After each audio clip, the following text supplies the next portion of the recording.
Hello, Mr. Ripka, reading Neruda during Corona.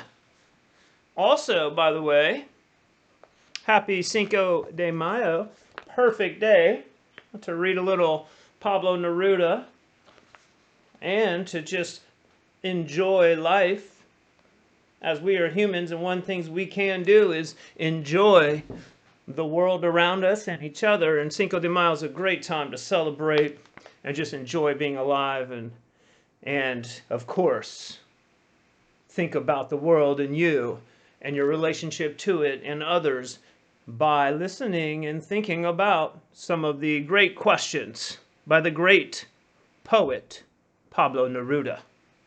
Here we go. Poem 40. Woo, getting ahead of myself. 42.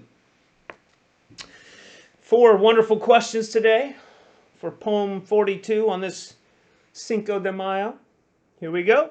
Sufre más el que espera siempre que aquel que nunca esperó a nadie.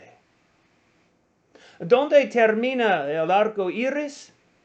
En tu alma o en el horizonte.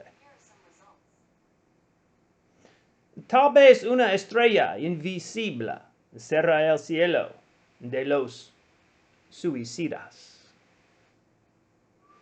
Last one. ¿Dónde están las viñas de hierro? ¿De dónde cae el meteoro? Woo! Here we go. In English, it says, does he who is always waiting suffer more than he who's never waited for anyone? The word waiting here in Spanish is esperar, and here it's esperar for he waiting. This word can also mean hoping or expecting, so you could think about that as you're translating it. Does he who is always expecting something or someone, or hoping for something or someone, suffer more than he who has never expected or hoped for anything or anyone? Of course, here it is saying anyone, so not anything. It's nadie, so this is talking about a person here. So once again, does he who is always waiting or expecting or hoping suffer more than he who's never waited, expected, or hoped for anyone? Beautiful question. Number 2, where does the rainbow end?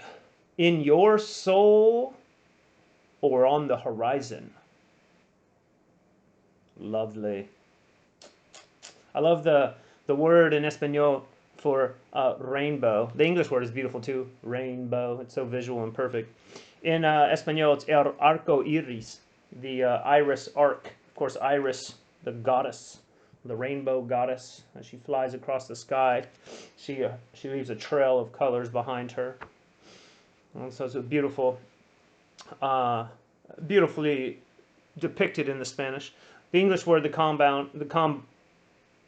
compound word, rain and bow together work perfectly also. So wonderful, so much joy in the world, so many ways to express beautifully the same thing. All right, here we go, number 3. Perhaps heaven will be for suicides an invisible star.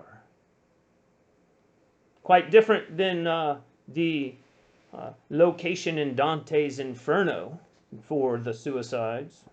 If you remember that, I think they were trees, leafless trees, and like, if you broke them, they would scream and blood would come out of them.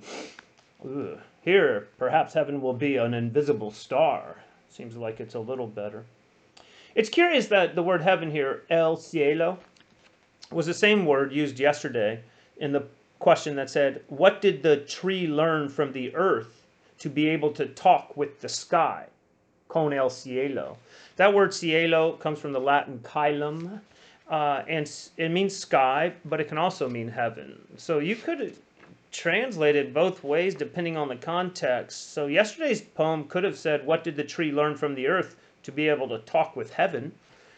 And today's poem question could be, perhaps the sky will be for suicides an invisible star. But you can see where certain times heaven is a better translation, obviously. Last one. Where are the vineyards of iron from where the meteor falls? Coincidentally, not only is this Cinco de Mayo, wonderful holiday, but this is also today and tomorrow the time where Halley's Comet, or the Earth, will be going through the tail of Halley's Comet.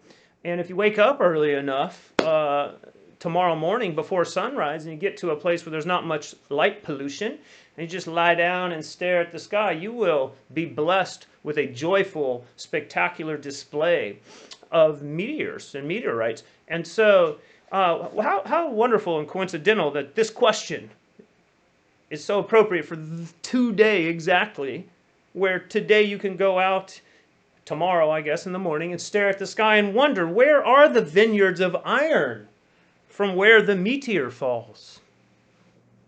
Whew. Wonderful questions today. Once again, happy Cinco de Mayo. Let me go ahead and leave you with the 4 questions spoken in order. And I wish you once again, happy Cinco de Mayo, and happy meteor watching if you decide to do that. Does he who is always waiting suffer more than he who's never waited for anyone? Where does the rainbow end? In your soul or on the horizon? Perhaps heaven will be for suicides an invisible star. And where are the vineyards of iron from where the meteor falls? Have a great day. I'll see you tomorrow for Poem 43.